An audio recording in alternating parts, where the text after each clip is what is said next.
168 marches qui les mènent à une galerie à 35 mètres de profondeur. Ils ont reçu l'ordre de tenir le fort à tout prix.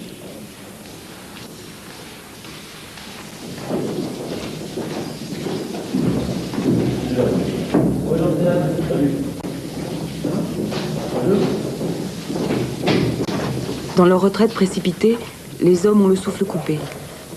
Des gaz toxiques envahissent la galerie. Faut-il capituler pour sauver sa peau? L'ordre provenant du quartier général est de mourir pour la France. C'est ainsi que 107 hommes sont morts étouffés, ici même. Beaucoup de personnel qui était dans l'ouvrage étaient des villages environnants, particulièrement le village de Villy. Il y avait trois soldats qui sont morts ici, et deux étaient mariés, avaient des enfants, hein, et se sont vus mourir dans l'ouvrage. Et tous les villages environnants, ou beaucoup dans les villages environnants également. Ils avaient la dernière vision de leur village qui brûlait, mais ils ne pouvaient pas sortir, ils ne pouvaient pas être tout seuls, c'était des soldats. La mort des soldats à l'intérieur du fort n'a pas pesé sur l'issue de la bataille. Alors pourquoi en ranimer le souvenir à présent? Je pense qu'il faut conserver tous ces sites où il y a eu des combats, que ce soit de 70, de 14 ou 14-18 ou 39-45, pour, disons, conserver et éviter que ça recommence. Oui, justement, oui. Si on oublie, ça peut très bien revenir demain ou après-demain. Tant qu'on se souviendra de toutes ces tragédies, ça évitera, je pense, que ça revienne. Justement. Il y a des cimetières allemands et des cimetières français, et les Allemands viennent visiter leurs cimetières à eux. Et ça crée des liens quand même. Ils viennent les entretenir tous les ans, en général. Actuellement, l'Allemagne est quand même un régional démocratique. Hein. Ils s'entendent, on est très bien, on est alliés avec la France, c'est très bien. Oui. On souhaite qu'une chose, ça dure. Hein. Là, l'Europe a bien du mal à faire. Hein. Elle n'a pas de problème, unifier les monnaies et tout. Ils ont bien du mal d'en sortir. Ça n'avance pas vite. Hein. Parce que la majorité de la population par ici, à mon avis, hein, et l'avis de beaucoup, trois guerres en moins d'un siècle, ça est trois guerres oui, qui comptent dans les plus grandes, les plus sanglantes de l'épopée. Ben, personne ne veut revoir ça ici, pas dans le nord et dans l'est tout au moins. Hein. Oui. On rend hommage aux victimes. Mais n'y avait-il aucun moyen d'empêcher cette terrible hécatombe? Pendant que la France concevait la construction du fort de la Ferté, la première république allemande, la République de Weimar, luttait pour sa survie. La construction de la ligne Maginot et donc du fort de la Ferté, voilà une des conséquences que le pouvoir français a tirées de la Première Guerre mondiale. Un bilan sanglant. 1 385 000 morts, des millions d'invalides de guerre en France. Des deux côtés, toute une génération sacrifiée ou dépressive. L'étendue des destructions subies par la Flandre et les régions du nord de la France est à peine concevable. 4 départements sont détruits, à plus de 50% en moyenne.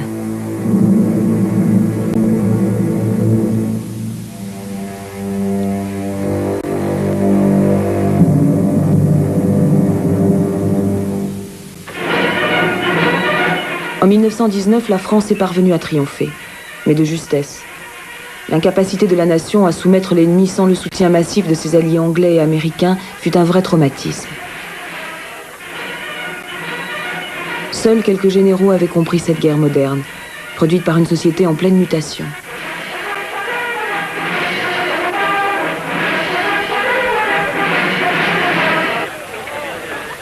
Malgré tout, on voua une grande admiration à Joffre et à Foch, ce qui fut un appel à la non-réconciliation et un retour aux idées d'avant-guerre.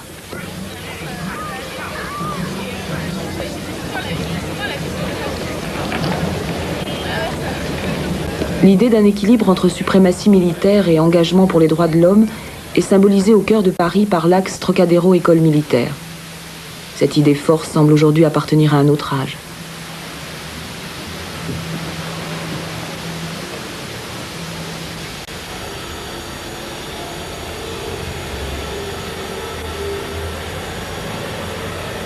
Depuis la Révolution, cette doctrine a sans cesse été ostensiblement réaffirmée. La Convention nationale de la nation citoyenne, qui atteint sa plus haute expression dans la raison d'État, repose sur 2 piliers. L'adhésion librement consentie de citoyens libres au contrat social et une armée de citoyens qui conquiert et défend la liberté de la nation.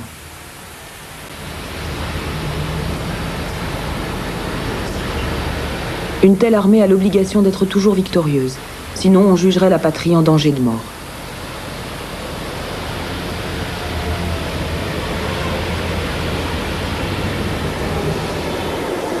Cette armée peut aussi servir d'instrument politique, comme en 1923, lors de l'occupation de la Ruhr.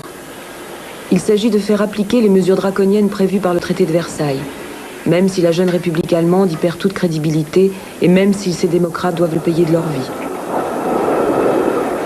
Aristide Briand, que l'on voit ici en 1930 à Berlin aux côtés de Pierre Laval, avait misé en tant que chef du gouvernement sur une entente avec l'Allemagne. Mais des 2 côtés, peu de personnes étaient prêtes à faire preuve d'abnégation pour atteindre ce but. Briand avait aidé son ami Gustav Stresemann à obtenir le retour de l'Allemagne au sein de la Société des Nations. Lorsqu'il veut lui rendre un hommage posthume, il a abandonné l'espoir de pouvoir poursuivre sa politique.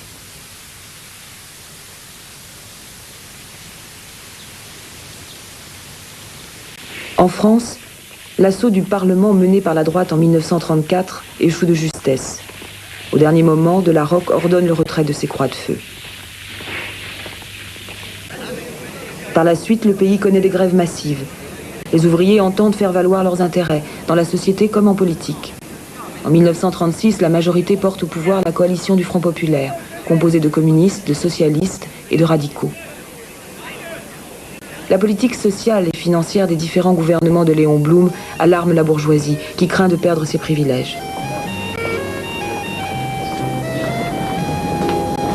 La fuite des capitaux et le boycott infligé au gouvernement de gauche aggravent la situation économique.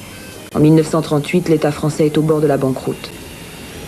En dehors de la foi en l'armée, cette période de remaniement ministériel connaît une autre continuité. La figure imposante du ministre de la Guerre, André Maginot.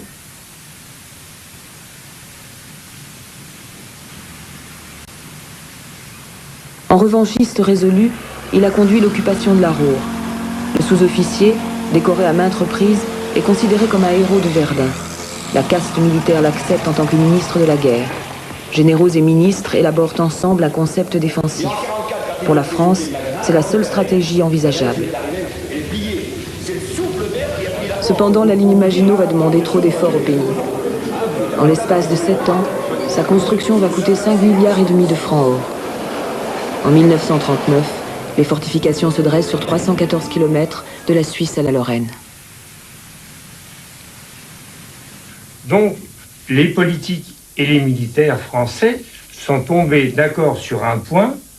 Au cas où une nouvelle guerre, une 3e guerre, se déclenchera avec l'Allemagne, il ne faut plus que la bataille se déroule en France. Donc, conclusion, il faut arrêter l'ennemi éventuel à la frontière. Et pour arrêter l'ennemi à la frontière, il n'y a qu'une sorte de travail à faire, c'est fortifier la frontière. Alors, pour ne pas quand même transformer une ligne de béton armée d'artillerie en ligne offensive, on n'a pas voulu construire la ligne Maginot sur la frontière. La ligne Maginot est environ une trentaine de kilomètres, en règle générale, en arrière de la frontière. Cette décision est prise dès les années 20. C'est-à-dire que, vous savez, les décisions de construction d'une ligne militaire de l'ampleur de la ligne Maginot ne sont pas des choses que l'opinion demande expressément. C'est les experts militaires, en particulier les gens qui commandaient à la fin de la Première Guerre mondiale, qui ont eu cette idée-là et qui avaient les moyens d'imposer cela au ministre de la guerre, qui était André Maginot. Bon, les radicaux étant de vocation pacifiste, les radicaux sont au pouvoir dans cette période, majoritairement jusqu'en 1939, étant de vocation pacifiste, sont tout à fait d'accord pour avoir une stratégie défensive. Bon. Et vous savez que De Gaulle aura beaucoup de mal à imposer la conception d'une force offensive comparable à la force allemande. Donc les radicaux sont tout à fait hostiles à ça. Et donc il n'y a aucun problème pour imposer la ligne Maginot aux Français. On leur dit: nous allons investir dans la ligne Maginot parce que nous ne voulons pas la guerre, mais nous ne la craignons pas. En Lorraine, dans le département de la Meurthe-et-Moselle, se trouve le Hackenberg, qui est la plus grande forteresse de la ligne Maginot. En surface, les ruines de l'édifice semblent être les vestiges d'une culture inconnue et indéchiffrable. Ceux qui vivent ici connaissent beaucoup d'histoires illustrant la confrontation et la coopération entre Allemands et Français.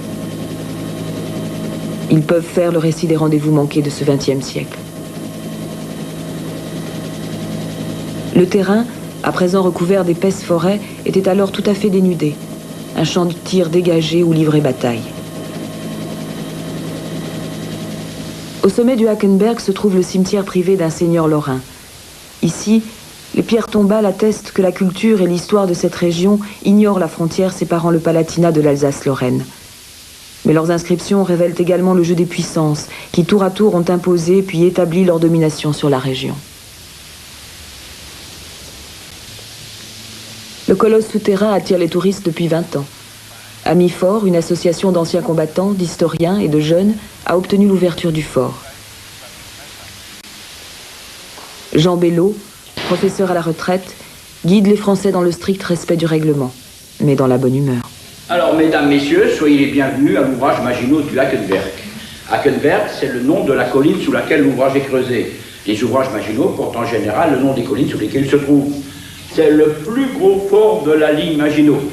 Il a une emprise de 160 hectares. Et il compte 19 blocs. Vous voyez, ces ronds rouges, ce sont des blocs. Hein. Ça, c'est un bloc. 15 blocs actifs dans lesquels il y a de l'armement, divisé en 2 demi-forts. Un demi-fort est, on va pas là-bas, c'est trop loin. Un demi-fort ouest, je vais vous emmener là-haut. 2 blocs d'observation, ce sont les périscopes, les yeux de l'ouvrage situés au sommet du Hackenberg. Et 2 entrées, l'entrée des hommes un peu plus haut.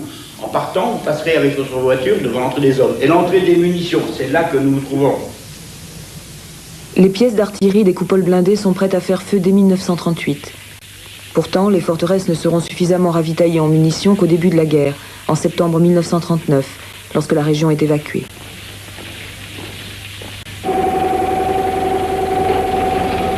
À première vue, le Hackenberg ressemble aujourd'hui à un jouet monumental à l'usage des grands. Mais il ne s'agit pas d'un jeu, plutôt d'un voyage dans le temps qui fait ressurgir un malaise sous-jacent. C'est une spéléologie d'un type très particulier, le traitement d'un traumatisme personnel et peut-être national, effectué à partir des décors d'une réalité disparue. En hiver 1939, les occupants de la forteresse percevaient le grondement de tonnerre de la guerre qui approchait. Chaque descente à l'intérieur du monstre d'acier et de béton pouvait être le prélude à un combat mortel. Tous voulaient trouver le courage de résister dans l'honneur et la victoire. Chaque fort était comme un navire de guerre faisant partie d'une grande armada. Ils vivaient en autarcie et produisaient leur énergie et leur électricité.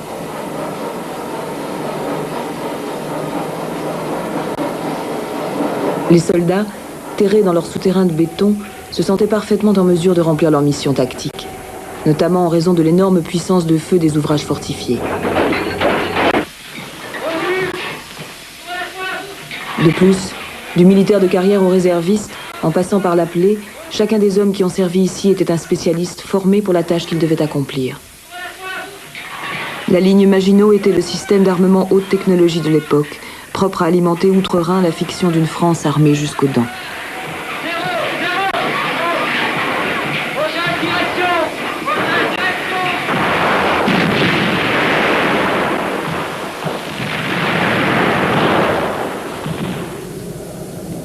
Aujourd'hui, nous savons que le Hackenberg, restauré avec un soin tout particulier, ne peut pas être considéré comme le symbole d'une stratégie de dissuasion réussie, bien qu'aucune défaillance technique ni humaine n'ait pu être constatée.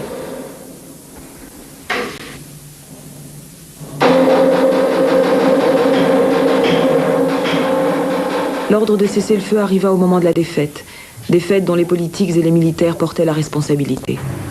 Ici, c'est l'ordinaire fusil de groupe. Celui qui va au fond du mythe de la ligne Maginot peut aussi en rapporter des anecdotes. Dans le civil, nous avons connu l'inox qu'en 1955. Hein. Et dans ces cuves, on peut faire à peu près 200 rations de ragoût ou de pâtes alimentaires. Elles sont aussi modernes. de jeunes, a obtenu l'ouverture du fort. Jean Bello, professeur à la retraite, guide les Français dans le strict respect du règlement, mais dans la bonne humeur. Alors, mesdames, messieurs, soyez les bienvenus à l'ouvrage Maginot du Hackenberg. Hackenberg, c'est le nom de la colline sous laquelle l'ouvrage est creusé. Les ouvrages Maginot portent en général le nom des collines sur lesquelles ils se trouvent. C'est le plus gros fort de la ligne Maginot. Il a une emprise de 160 hectares. Et il compte 19 blocs. Vous voyez, ces ronds rouges, ce sont des blocs. Hein. Ça, c'est un bloc. 15 blocs actifs dans lesquels il y a de l'armement, divisé en deux demi-forts. Un demi-fort est, on va pas là-bas, c'est trop loin. Un demi-fort ouest, je vais vous emmener là-haut. 2 blocs d'observation, ce sont les périscopes, les yeux de l'ouvrage situés au sommet du Hackenberg. Et 2 entrées, l'entrée des hommes un peu plus haut. En partant, vous passerez avec votre voiture devant l'entrée des hommes. Et l'entrée des munitions, c'est là que nous nous trouvons. Et dans ces cuves, on peut faire à peu près 200 rations de ragoût ou de pâtes alimentaires. Elles sont aussi modernes que les cuisines dans les établissements scolaires aujourd'hui. Il y a 2 différences. Actuellement, les cuves sont carrées et placées au milieu de la pièce. Là, elles sont rondes et placées contre un mur. C'est la seule différence qu'il y a. La vie quotidienne des hommes affectés au fort était plutôt confortable. En revanche, la situation politique et militaire était incertaine.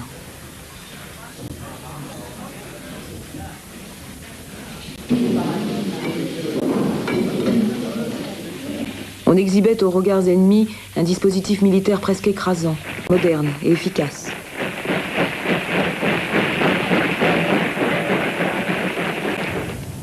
Si la France avait moins misé sur tout refus de réconciliation et sur sa propre suprématie, le front de Harzburg, une alliance de réactionnaires allemands, n'aurait pas pu mener une campagne aussi martiale. Et les grandes manifestations de ce mouvement anti-républicain n'auraient pas eu un tel impact, y compris sur le chancelier du Reich, von Papen, et le prince héritier de Prusse. Par la suite, Adolf Hitler a pu tirer un avantage décisif de 2 facteurs, les répercussions du traité de Versailles et le mensonge maintes fois répété d'une menace qui pèserait sur l'Allemagne. C'est ainsi qu'il héritera du pouvoir politique en 1933. Au cœur de sa propagande figurait la prétendue soif de conquête du voisin français, avec lequel on ne peut pas négocier la levée des sanctions en Rhénanie, donc on occupe tout simplement la place.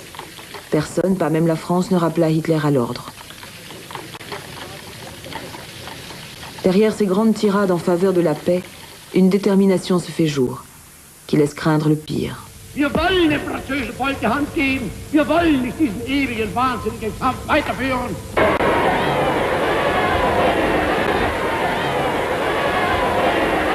Der einzige Vorbehalt, den wir über unsere Friedensliebe aufstellen müssen.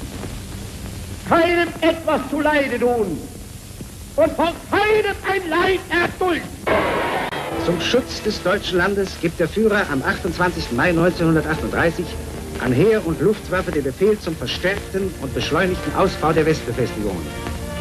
Aus seinen großen Kriegserfahrungen heraus bestimmt der Umfang und Grundzüge für ein Festungswerk, wie es noch nie ein Volk zu seinem Schutz und zur Erhaltung des Friedens errichtet hat. Hitler confronte le monde et notamment son voisin français au gigantesque effort de l'Allemagne nouvelle. Pour réaliser cette construction, le pays utilise 20% de sa production annuelle de ciment, 8% du bois et 5% du fer. Une opération de création d'emplois qui coûtera 3,5 milliards de marks. Ce projet va mobiliser 100 000 sapeurs, 350 000 hommes de l'organisation Todt, sans compter le service du travail. Sur 630 km s'étend cette vitrine du rendement d'une communauté populaire qui se veut égalitaire. La position de son Führer Adolf Hitler à la tête du pays s'en trouve également renforcée. Hitler, qui doutait toujours de la loyauté des militaires, parvient à les impressionner. Cependant, jusqu'au déclenchement de la guerre, les nombreuses bases ne devaient abriter que peu de soldats.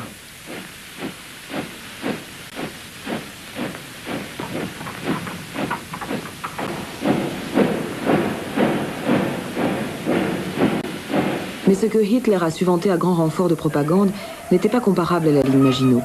Et pourtant, même l'état-major français s'est laissé tromper par cette mise en scène parfaite.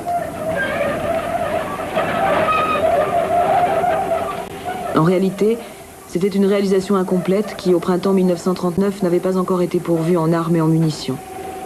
Lorsqu'au printemps 1940, on tournait les premiers canons en direction de l'Alsace, la ligne Siegfried avait déjà rempli sa tâche. Couvrir les arrières de l'armée allemande durant l'invasion de la Pologne.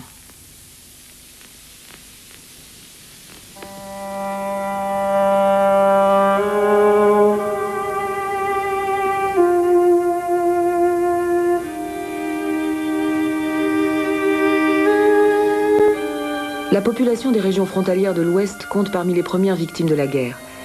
Particulièrement ici, dans le sud du Palatinat, où ligne Maginot et ligne Siegfried se défiaient, mais où des liens multiples rapprochaient les hommes vivant des deux côtés de la frontière.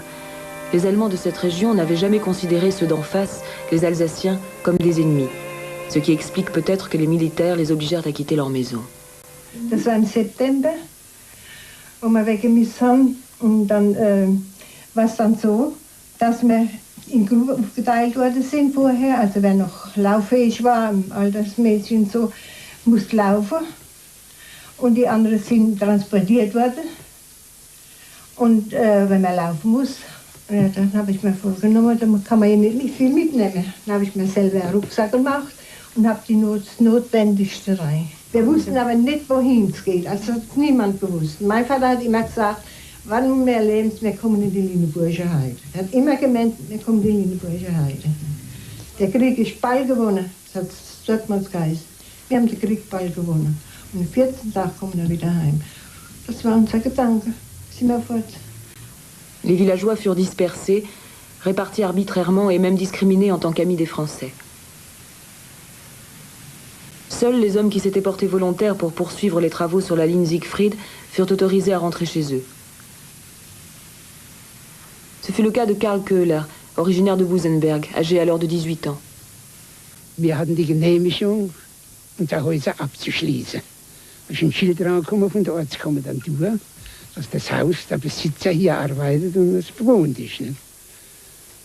Und ich komme dann nach Hause, wir waren da 10, 15 Mann, Busenberg marschiert rein. Und da sind die in der Küche geguckt, haben auf dem Fußboden Holz gehackt.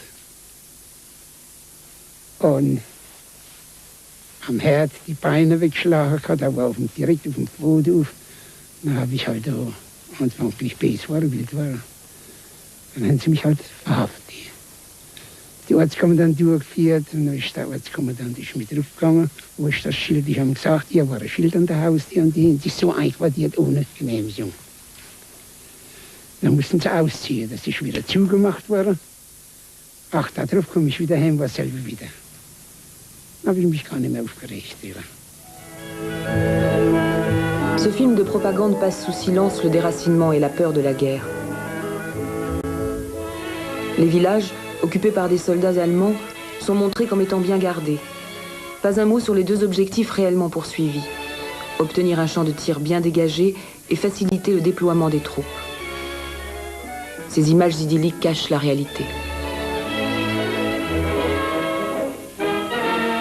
En France, le journal de guerre montre chaque semaine des images semblables. De même, la solidarité entre soldats et population que l'on y présente n'est qu'une partie de la vérité. Ces Alsaciens se sentent comme des pions sur l'échiquier du pouvoir central. L'armée est entrée en action pour défendre les droits de l'homme contre la barbarie et parallèlement, elle ordonne des évacuations brutales.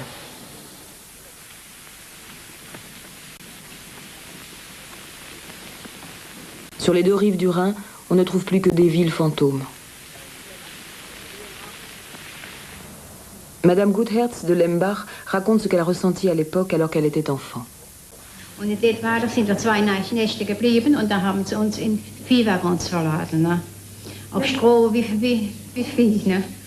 Da waren wir, also manche hatten Platz zum Liegen, aber die vielen haben nur einen Sitzplatz bekommen. Ne? Und da war alles dabei, Hund und was dazugehört hat. Ne? Und da sind wir gefahren, wohin haben wir nicht gewusst. Ne? So, vor allem haben wir dann gute Verpflegung bekommen. Ne? Was war das so für ein Gefühl für Sie? Wir wussten überhaupt nicht. Wir wussten überhaupt nicht, was wir denken sollten. Wir dachten, wir gehen höchstens für 5, 6 Wochen weg und dann fahren wir wieder nach Hause. Ne? Und da ging ein Jahr vorbei. Schon wenn man Haus und Hof muss verlassen, ne? Und in Weidersweiler mussten wir alles stehen lassen, Vieh und alles stehen lassen und fort. Ne? Und was zu Hause blieb, ist zu Hause kaputt gegangen. Ne? Hat niemand mehr gefüttert. Ne? Lembach, près de Wissembourg, faisait alors partie d'une région fortifiée, C'était le tronçon vosgien de la ligne Maginot. Aujourd'hui encore, les puissants vestiges du fort appelé le four à chaux se dressent sur les sommets arrondis des collines. C'est de là que les hommes avaient observé le départ de la population. Les villages français furent transformés en zones de combat potentielles. À l'abri du béton et protégés par ces collines bardées de fer, ils se livraient depuis septembre 1939 à des duels d'artillerie avec les Allemands. Le reste du temps se passait dans l'attente.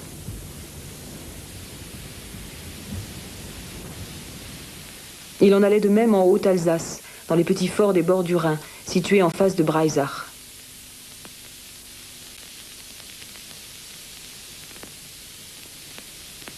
Pendant la drôle de guerre, qui fut une guerre de position, tout ici resta calme. Mais les soldats étaient ébranlés par les événements de Pologne. Pendant qu'ils restaient sans rien faire, les armées de Hitler écrasaient leurs alliés de l'Est.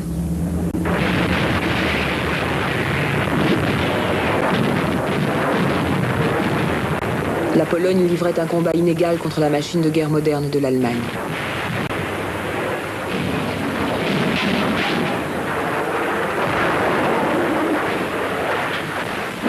À Varsovie, Hitler savoure ostensiblement sa victoire.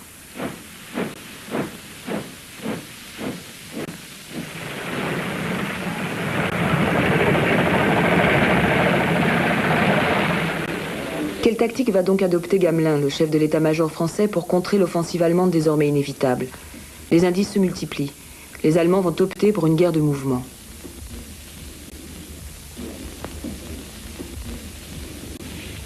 Les dirigeants politiques, comme le Premier ministre Édouard Daladier, que l'on voit ici à Strasbourg, connaissent la supériorité des Allemands, qui réside dans la rapidité de leurs déplacements. On fait donc sauter tout ce qui pourrait faciliter leur progression. À nouveau, la France est contrainte et forcée d'appeler l'Angleterre à son secours. Les représentants du corps expéditionnaire britannique doutent de l'efficacité de la ligne Maginot, pièce maîtresse de la défense.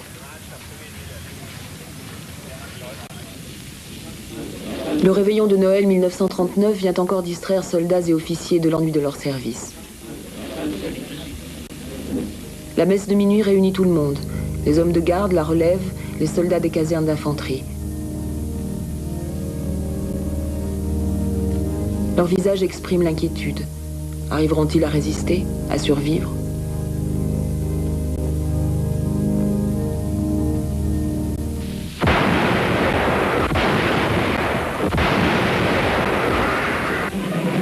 L'hiver semble apporter un répit, un moment d'engourdissement pendant lequel on dresse des plans dans un élan fébrile. En mai 1940, le commandement de la Wehrmacht amassait à l'ouest les armées du groupe A. Le 10 mai, il déclenche le plan jaune. Les chars, les Stuka et les parachutistes engagent la bataille de France, en attaquant d'abord la Hollande et la Belgique qui sont neutres.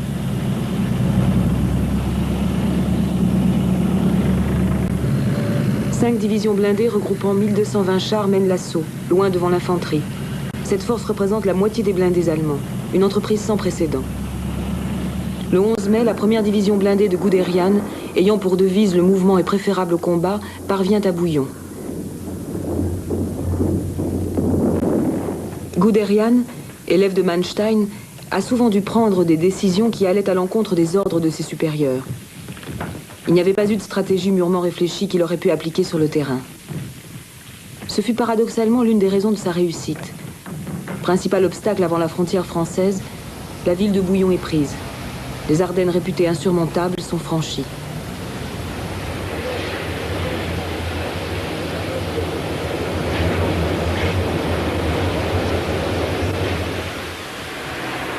Aujourd'hui, on n'imagine pas le découragement des Français à ce moment, à cet endroit.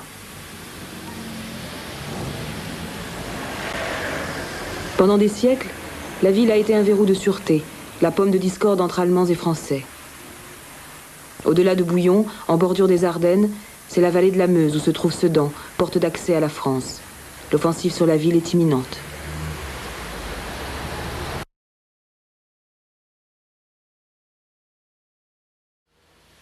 La ligne Maginot n'allait pas jusqu'à Sedan. Les Ardennes et la Meuse étaient considérées comme des remparts naturels aux éventuelles agressions. La ligne Maginot n'allait pas jusqu'à Sedan. Les Ardennes et la Meuse étaient considérées comme des remparts. En moins de 100 ans, dans ce doux paysage vallonné, le destin des peuples s'était joué à 3 reprises. Moltke et Bismarck s'étaient déjà installés sur le sommet 301. Cette fois, c'était au tour des commandants français de s'y installer.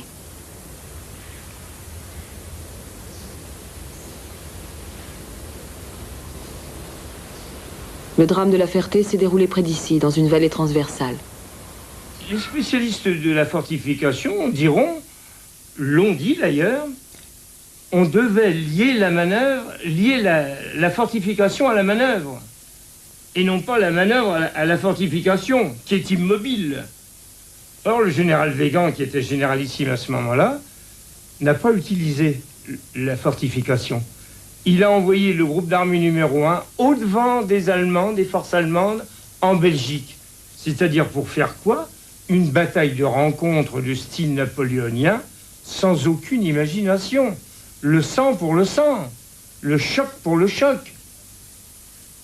Alors qu'un officier allemand, un officier supérieur allemand, avait mis ses supérieurs en garde, c'est Manstein, qui lui avait dit, attention, les Français peuvent très bien nous laisser entrer en Belgique, ne pas broncher, et partir de la ligne Maginot pour attaquer en direction du Luxembourg, de la Rhénanie, de la Ruhr, et couper les arrières des Panzerdivisionen qui seront sans ravitaillement en essence. Et c'est ce qui explique pourquoi le haut commandement de la Wehrmacht a détaché toute la 16e armée allemande de Buch au sud des Panzers pour faire face à ce qui pouvait éventuellement sortir comme unité de la ligne Maginot, mais ce n'était pas l'idée de Weygand, puisqu'on l'a vu, c'était la bataille de rencontre qui a été un échec, évidemment. C'est ça la grande infériorité. Elle est tactique, elle n'est pas stratégique. Et... Parce que l'idée de Weygand, de prendre en tenaille l'avance allemande par le nord et par le sud, était une très bonne idée stratégique. Oui. Bon.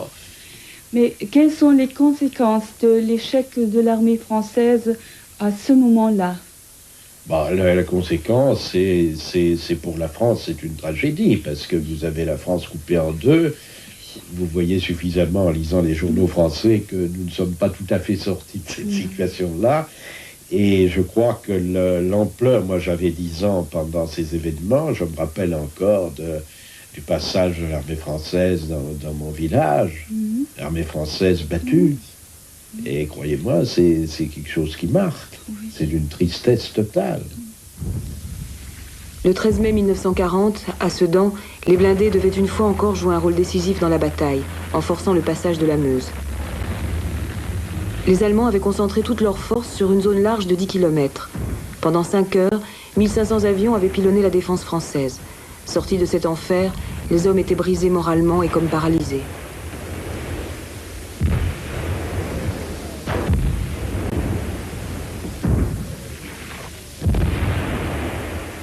Pendant ce temps, les hommes de la ligne Maginot restaient impuissants dans leurs forteresses imprenables, condamnés au rôle de spectateurs par leur propre commandement militaire. L'un d'entre eux, le lieutenant Joseph Mathès, commandait une patrouille de reconnaissance dans le fort de Schönenbourg. L'amertume d'alors est encore perceptible aujourd'hui. Da war die Maginot-Linie, dass sie ihre Mission erfüllt hat, ist ja der Beweis, der Hitler hat uns ja nicht angegriffen. Hitler kam über Holland-Belgien.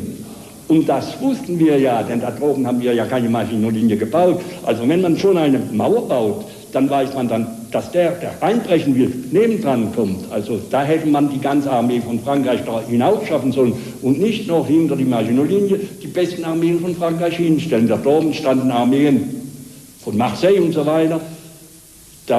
Aber die guten, die besten ausgerüsteten Divisionen, die standen hinter Maginot. Das war ja ein Unsinn. C'est ici, à Gaulier, que les sapeurs allemands construisirent le plus important des 3 ponts de campagne sur la Meuse. Les colonnes de prisonniers qui le franchirent plus tard dans l'autre sens sont les survivants d'un véritable enfer, désespérés, démoralisés. Le fait que Guderian parvienne à faire passer ici la masse de son corps d'armée sur l'autre rive fut l'incroyable résultat d'un coup de poker.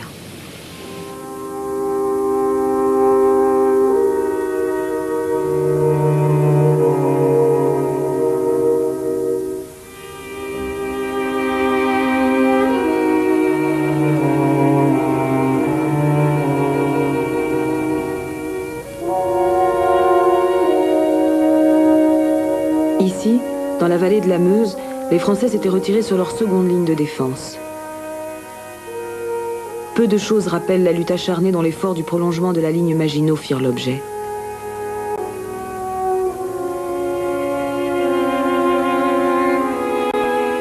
Ce n'est qu'en fin de soirée que les Allemands parvinrent à vaincre les casemates dominant le carrefour du château de Bellevue.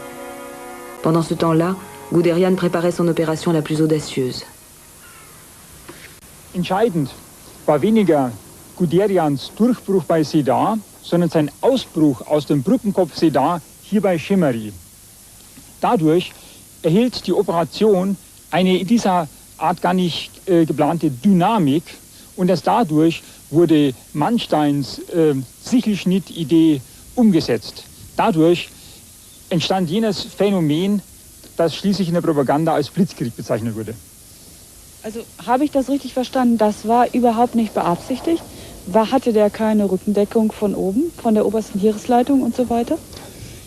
Generalleutnant von Manstein, der diesen später als genial bezeichneten Plan entwickelt hatte, wurde wegen dieser Idee, die man als verrückt bezeichnete, abgelöst und kaltgestellt.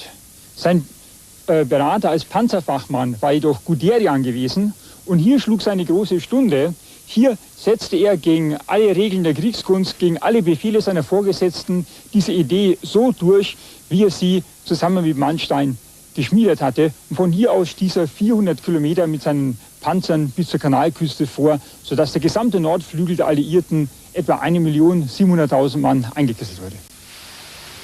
Ainsi, l'écluse de Chemeri devient elle aussi le symbole d'une politique d'après-guerre qui pensait devoir mater l'Allemagne, l'ancien ennemi, sans miser sur ses forces démocratiques.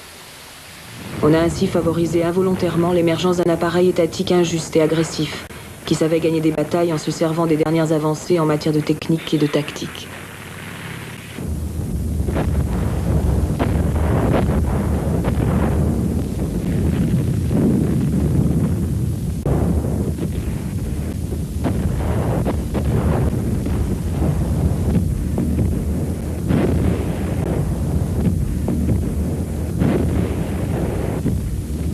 L'agression allemande coûte la vie à 100 000 soldats français.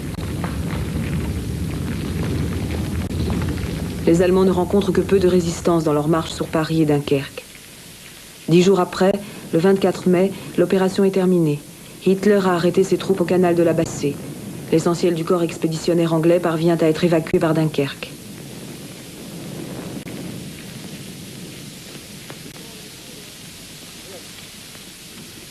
Cette retraite réveille les vieilles rancunes franco-anglaises. La présence de quelques milliers d'Anglais parmi les 1 200 000 soldats faits prisonniers n'est pas d'un grand réconfort pour les Français.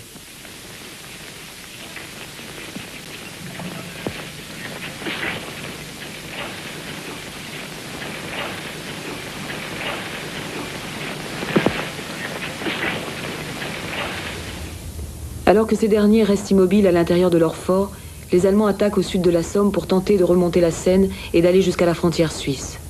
Afin de leur résister, les Français détachent des troupes dont ils pensent pouvoir priver la ligne Maginot. Forts et casemates sont pratiquement isolés. Ils ne peuvent plus compter que sur leur propre intendance et sur leurs abris d'acier et de béton. Le 14 juin, Paris est occupé. Au même moment, l'opération Tigre est lancée à grand renfort de matériel. Les Allemands ont l'ambition de prendre la ligne Maginot non seulement par la ruse, mais aussi en l'attaquant de front.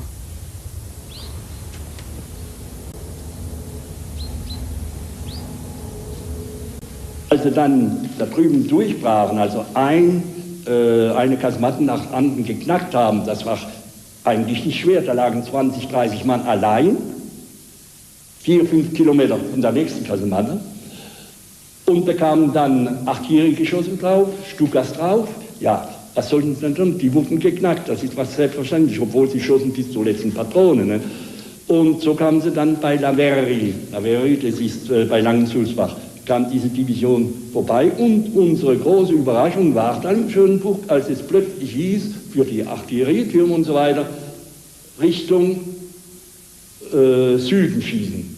Bis jetzt waren unsere Geschütze nach Norden gerichtet, jetzt hieß es, ja, sie sind durchgebrochen, sie saßen in Riederschoffen, sie saßen in Zels und so weiter, sie saßen in Hagenau. Aber von diesem Werk hier, das heißt vom kleinen Lembach, Le Petit Four de Lemba und Furachow, Hohwald bis Schönburg und so weiter. Wir waren intakt, da kamen sie nicht durch. Und dann bis zum Rhein. Ne? Le 14 juin, l'offensive du groupe d'armée de Witzleben, lancée contre les forteresses du nord de l'Alsace, se solda par la plus grande défaite allemande de la campagne de l'Ouest. Ce jour-là, 1200 soldats allemands tombent devant les seuls forts du Furachow, du Rohrwald et de Schönenburg. Jusqu'au 23 juin, les forts sont quotidiennement en proie aux attaques massives de l'artillerie, de la Luftwaffe et des troupes de choc. Les Français se replient dans les étages inférieurs et le blindage tient bon.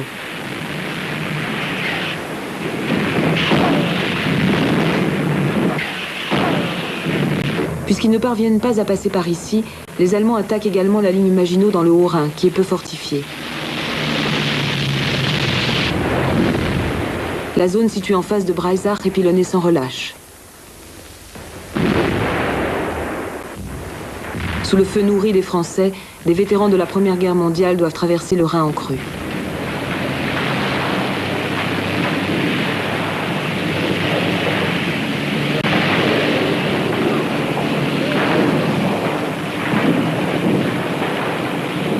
Les canaux d'assaut enregistrent de lourdes pertes.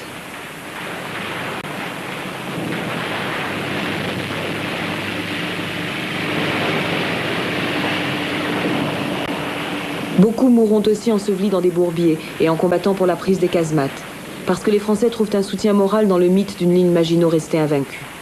En fait, les Allemands sont depuis longtemps à l'arrière des casemates, puisque les blindés de Guderian ont atteint la frontière suisse. Cette attaque insensée, lancée pour une question de prestige, ne devait laisser derrière elle que des images propres à alimenter le mythe de la Blitzkrieg. La ligne Maginot, orgueil de la France, dévastée, réduite en bouillie par les obus allemands. Le 19 juin, nouvelle conséquence de la guerre de mouvement opérationnel, 500 000 soldats français sont faits prisonniers dans le triangle Reims-Belfort-Metz.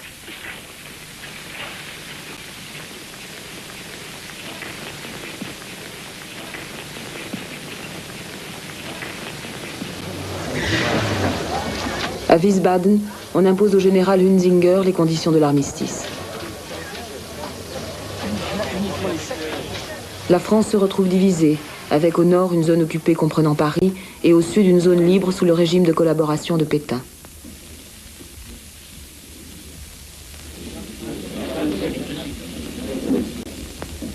Les Français s'engagent à ce que les forts de la ligne Maginot n'ayant pas cessé le combat soient remis intacts aux mains des Allemands.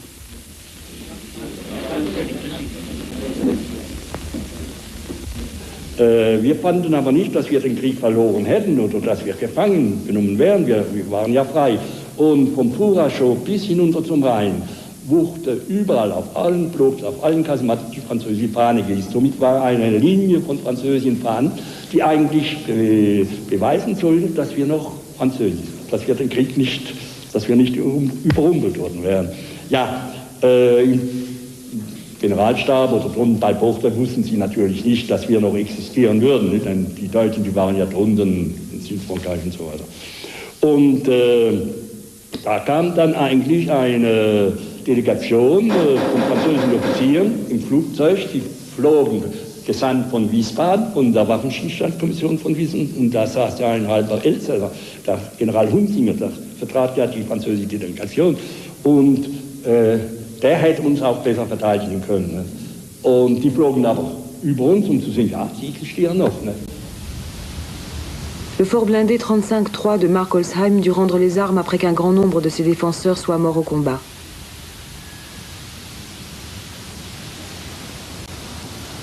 Leurs camarades du nord de l'Alsace ne quittent leur fort que 2 semaines plus tard. Ils sont faits prisonniers sans avoir été vaincus. L'Alsace et la Lorraine, qui pendant 22 ans avaient de nouveau fait partie de la France, furent rattachés au Troisième Reich et germanisés de force. Ceux qui avaient opté pour la France furent bannis. Un réseau de mouchards recouvrait la région. Un grand nombre des soldats et officiers qui avaient combattu ici revêtaient à présent l'uniforme allemand. Tout refus était durement puni.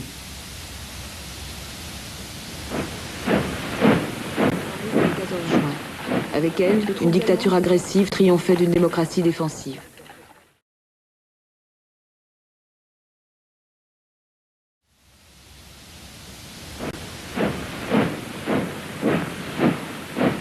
Les troupes allemandes firent leur entrée dans Paris dès le 14 juin.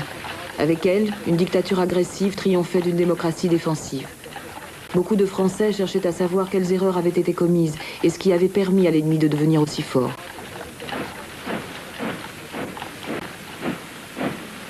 Les vainqueurs commencèrent par exiger du commandant militaire de la ville de Paris, Groussard, la restitution des drapeaux allemands récupérés au cours de la Première Guerre mondiale. Je pense qu'il faut même aller plus loin, parce que c'est le pays tout entier qui a été traumatisé, parce qu'il faut penser que nous avons vu passer... Pardon. Nous avons vu passer d'abord, j'habitais en Champagne à cette époque-là, j'avais 14 ans. Nous avons vu passer des milliers de réfugiés civils hollandais, ensuite des dizaines de milliers de réfugiés belges, ensuite les Ardennais, tous les frontaliers français, avant d'être nous-mêmes emportés par le vent de la défaite et ce qu'on a appelé l'exode. Si bien que civils et militaires ont été emportés par cet exode et que les derniers combats, les bombardements, les mitraillages ont marqué peut-être plus fort les civils que les militaires. 4 ans et demi plus tard, en hiver 1944, l'Allemagne nazie est à bout de force, non seulement sur le plan militaire, mais aussi sur celui du moral. Le 16 décembre, Hitler tente à nouveau de retourner la situation avec l'offensive des Ardennes, lancée contre les Américains. Mais cette fois-ci, l'attaque surprise s'embourbe à l'endroit même où la Wehrmacht avait remporté ses victoires spectaculaires de 1940.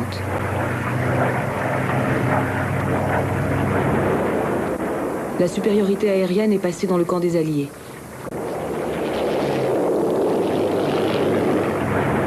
Au nord d'Aix-la-Chapelle, les unités allemandes sont repoussées jusqu'à la ligne Siegfried. Mais ce piètre refuge ne leur est d'aucun soutien. Les quelques bunkers ne disposent ni de canons ni de munitions.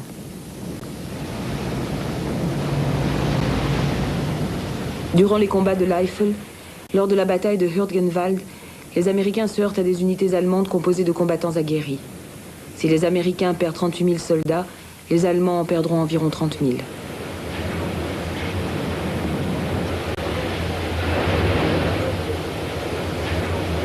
Le 1er avril, les Allemands du groupe d'armée B se trouvent encerclés dans une zone allant de la Ruhr à la montagne.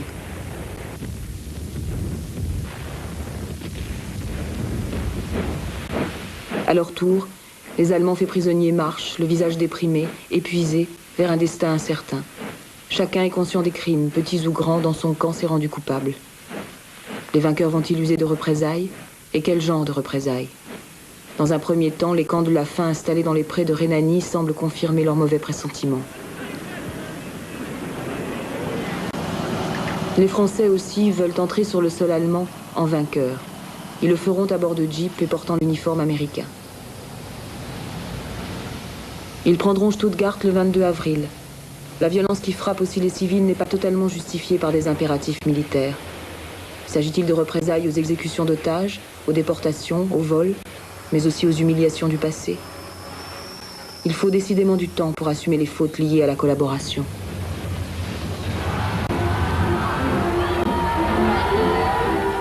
En mai 1945, les Parisiens et la France ont de bonnes raisons de fêter la capitulation allemande comme une libération.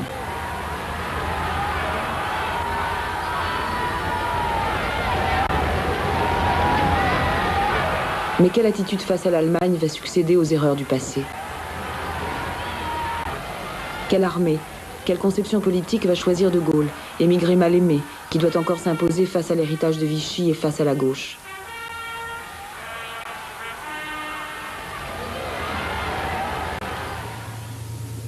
Les symboles de la profonde méfiance et de l'isolationnisme réciproque sont encore debout.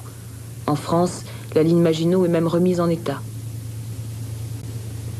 En 1946, alors que s'opposent partisans et adversaires de la réconciliation, De Gaulle se rend sur la ligne Siegfried pour y effectuer une sorte de voyage d'études.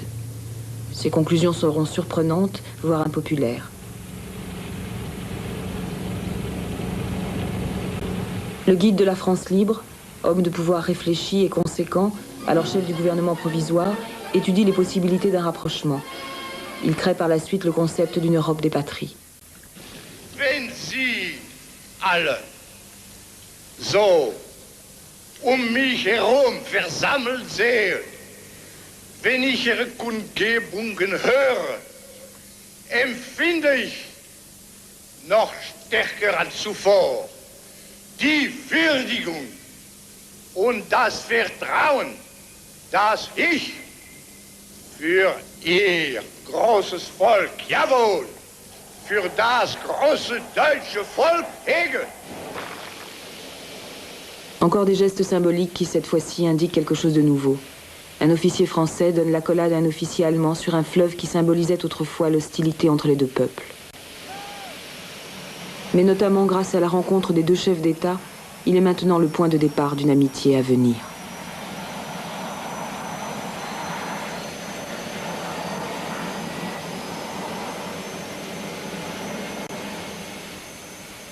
Les impacts sur le mur resteront longtemps visibles. Quant à savoir comment cela a pu avoir lieu, c'est une question à laquelle on pourra de moins en moins apporter de réponse. Chercher à se protéger par un isolement volontaire fut et reste une erreur.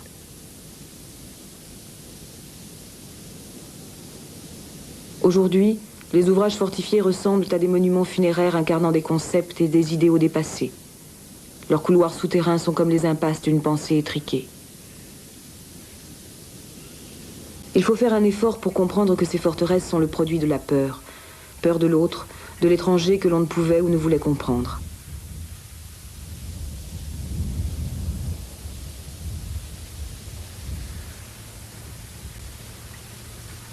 On peut se désintéresser de ces casemates, mais on peut aussi les visiter et comprendre l'avertissement qu'elles représentent. Ce qui est impossible à supporter pour les Allemands comme pour les Anglais ou les Français, c'est la guerre. Bon, ça c'est tout à fait impossible. Mais l'idée de s'entendre entre peuples européens qui sont exactement de même nature, de même culture, de même civilisation, en tout semblable, eh bien, les moins européens des Européens, c'est finalement les Français, parce que nous avons l'Afrique derrière. Et nous avons aussi une vocation africaine et des habitudes africaines. Bon. Mais il n'y a aucun problème pour les peuples européens de s'entendre. Les guerres et les occupations ont toujours été des problèmes de gouvernement et pas des problèmes de peuple.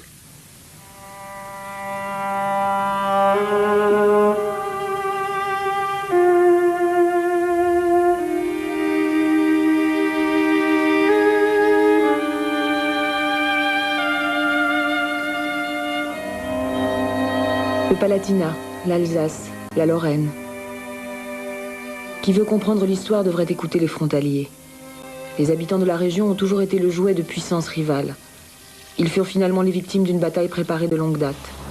Seule une minorité jugea avantageux de collaborer avec l'Allemagne hitlérienne.